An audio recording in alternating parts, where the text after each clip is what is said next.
Hey, Lisa here, Nurse Lisa with another edition of the Shortcake Diaries, a vlog series dedicated to people affected by Turner syndrome and their families. I get lots of questions here on YouTube and specifically directed towards me and Turner syndrome and how I've dealt with it. My latest question that I wanted to talk about today in this sort of question and answer session is, Lisa, what were your parents like? First of all, I feel blessed because I had two wonderful parents who were driven, smart, loving, intelligent, very in tune with their children, understood their children, loved their children, and, always would. So, what was my life like? Well, I didn't find out that I had Turner's until I was almost 14 years old. That was back in the 70s. And DNA testing did not become available until around the 70s.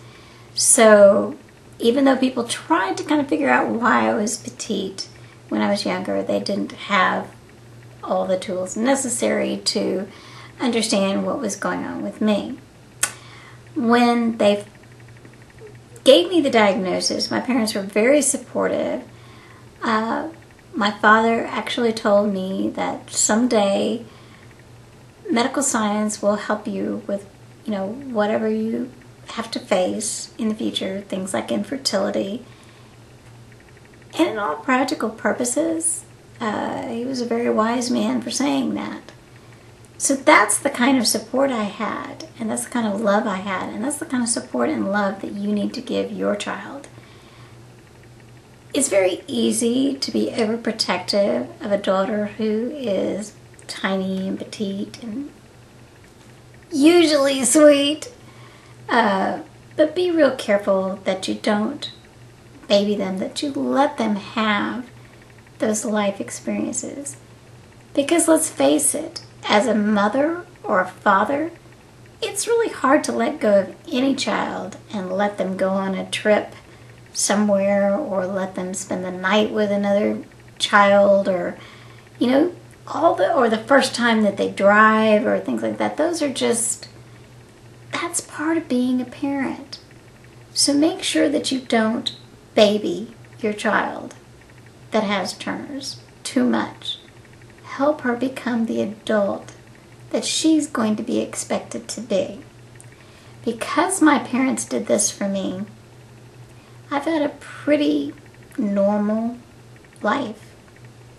I've won tennis tournaments. I graduated from college. I became a registered nurse. I am still a registered nurse. I worked at one of the largest county hospitals in the nation. I've done years of research. I've actually participated as a subject in research. I've played violin in orchestras. I've sang solos. I've led worship services. I've won tennis tournaments. I've done all these things. I got married when I was 19. I'm still married. I've had two children. Gave birth to two children. Normal, beautiful children. Now, everybody's life is going to be different. But just think about if somebody had told me that I can't do something.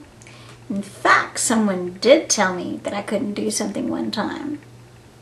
It's a very slovenly, nasty, disgusting looking woman that I went to have an interview with when I became a nurse aide around the age of 19.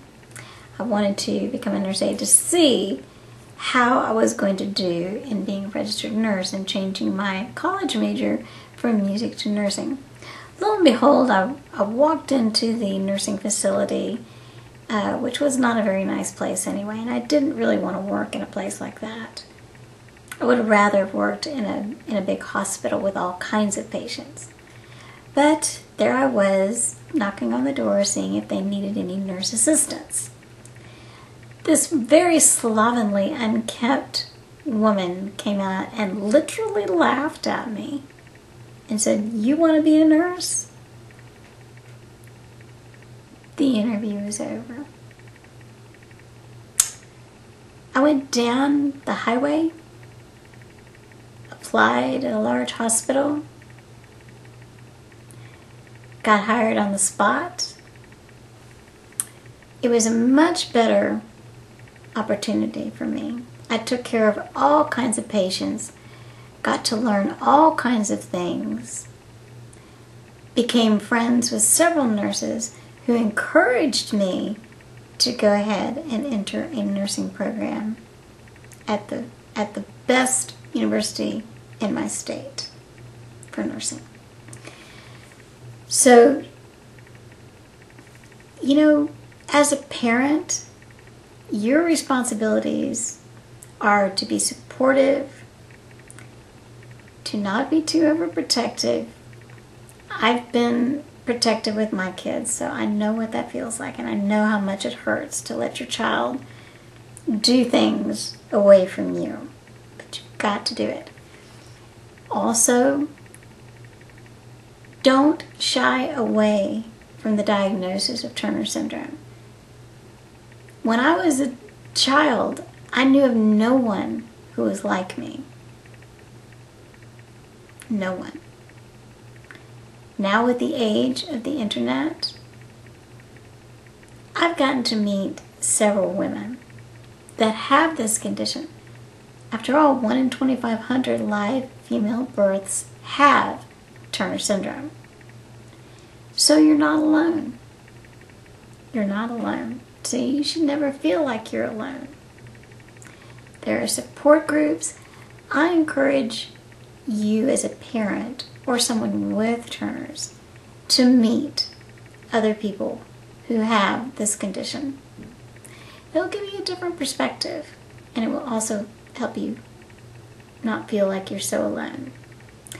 Anyway, this is Nurse Lisa, and if you have a question for Nurse Lisa, send it to asknurselisa@yahoo.com. And I appreciate you watching. If you know someone who could benefit from this vlog series, please share it.